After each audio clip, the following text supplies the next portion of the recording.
ओम ओम नमो नमो नारायणा। नारायण। जय जय श्री श्री राधे राधे कृष्णा कृष्णा। दोस्तों। आइए सुनते हैं पुत्रदा एकादशी की कथा, जिसे मुक्कोटी एकादशी और वैकुंठ एकादशी के नाम से भी जाना जाता है। इस एकादशी की कथा के श्रवण मात्र से संतान संबंधी सारी परेशानियां दूर हो जाती हैं। दोस्तों, इस वीडियो में हम आपको बताएंगे संतान प्राप्ति मंत्र। अगर आप भी संतान प्राप्ति मंत्र जानना चाहते हैं तो वीडियो के अंत तक बने रहिए। महाराज युधिष्ठिर ने पूछा, हे भगवान, आपने सफला एकादशी का माहात्म्य बताकर बड़ी कृपा की। अब कृपा करके यह बतलाइए कि पौष शुक्ल एकादशी का क्या नाम है, उसकी विधि क्या है और उसमें कौन से देवता का पूजन किया जाता है। भक्तवत्सल भगवान श्री कृष्ण बोले, हे राजन, इस एकादशी का नाम पुत्रदा एकादशी है। इसमें भी नारायण भगवान की पूजा की जाती है। इस चर और अचर संसार में पुत्रदा एकादशी के व्रत के समान दूसरा कोई व्रत नहीं है। इसके पुण्य से मनुष्य तपस्वी, विद्वान और लक्ष्मीवान होता है। इसकी मैं एक कथा कहता हूँ, सो तुम ध्यानपूर्वक सुनो। भद्रावती नामक नगरी में सुकेतुमान नाम का एक राजा राज्य करता था। उसके कोई पुत्र नहीं था। उसकी स्त्री का नाम शैव्या था। वह निपुत्री होने के कारण सदैव चिंतित रहा करती थी। राजा के पितर भी रो रो कर पिंड लिया करते थे और सोचा करते थे कि इसके बाद हमको कौन पिंड देगा। राजा को भाई, बांधव, धन, हाथी, घोड़े, राज्य और मंत्री, इन सब में से किसी से भी संतोष नहीं होता था। वह सदैव यही विचार करता था कि मेरे मरने के बाद मुझको कौन पिंडदान करेगा। बिना पुत्र के पितरों और देवताओं का ऋण मैं कैसे चुका सकूंगा। जिस घर में पुत्र न हो उस घर में सदैव अंधेरा ही रहता है। इसलिए पुत्र उत्पत्ति के लिए प्रयत्न करना चाहिए। जिस मनुष्य ने पुत्र का मुख देखा है वह धन्य है। उसको इस लोक में यश और परलोक में शांति मिलती है, अर्थात उनके दोनों लोक सुधर जाते हैं।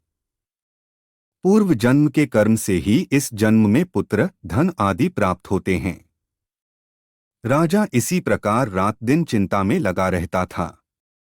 एक समय तो राजा ने अपने शरीर को त्याग देने का निश्चय किया, परंतु आत्मघात को महान पाप समझकर उसने ऐसा नहीं किया।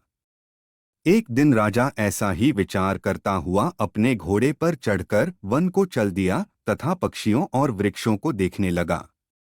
उसने देखा कि वन में मृग, व्याघ्र, सुअर, सिंह, बंदर, सर्प आदि सब भ्रमण कर रहे हैं। हाथी अपने बच्चों और हथिनियों के बीच घूम रहा है।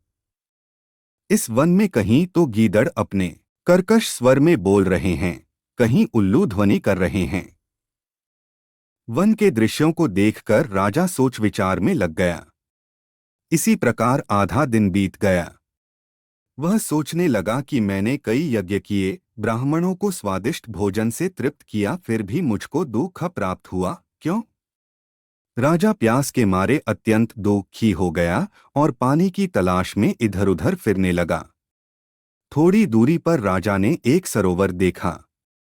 उस सरोवर में कमल खिले थे तथा सारस, हंस, मगरमच्छ आदि विहार कर रहे थे। उस सरोवर के चारों तरफ मुनियों के आश्रम बने हुए थे।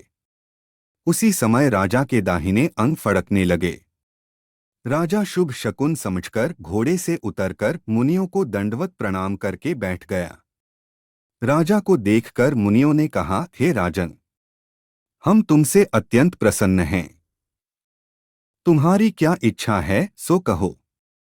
राजा ने पूछा, महाराज आप कौन हैं और किस लिए यहाँ आए हैं? कृपा करके बताइए। मुनि कहने लगे कि हे राजन, आज संतान देने वाली पुत्रदा एकादशी है। हम लोग विश्वदेव हैं और इस सरोवर में स्नान करने के लिए आए हैं। यह सुनकर राजा कहने लगा कि महाराज मेरे भी कोई संतान नहीं है। यदि आप मुझ पर प्रसन्न हैं तो एक पुत्र का वरदान दीजिए। मुनि बोले, हे राजन, आज पुत्रदा एकादशी है। आप अवश्य ही इसका व्रत करें, भगवान की कृपा से अवश्य ही आपके घर में पुत्र होगा। मुनि के वचनों को सुनकर राजा ने उसी दिन एकादशी का व्रत किया और द्वादशी को उसका पारण किया। इसके पश्चात मुनियों को प्रणाम करके महल में वापस आ गया। कुछ समय बीतने के बाद रानी ने गर्भ धारण किया और 9 महीने के पश्चात उनके एक पुत्र हुआ। वह राजकुमार अत्यंत शूरवीर, यशस्वी और प्रजापालक हुआ। श्री कृष्ण बोले, हे राजन, पुत्र की प्राप्ति के लिए पुत्रदा एकादशी का व्रत करना चाहिए। जो मनुष्य इस महात्म्य को पढ़ता या सुनता है उसे अंत में स्वर्ग की प्राप्ति होती है। आइए अब जानते हैं संतान प्राप्ति मंत्र। ओम देवकी सुत गोविंद वासुदेव जगतपते देहि में तनय कृष्ण त्वामह शरणंगत। आपको ये वीडियो पसंद आई है तो इसे लाइक और शेयर करें। अगर चैनल पर नए हैं तो इस चैनल को सब्सक्राइब अवश्य करें।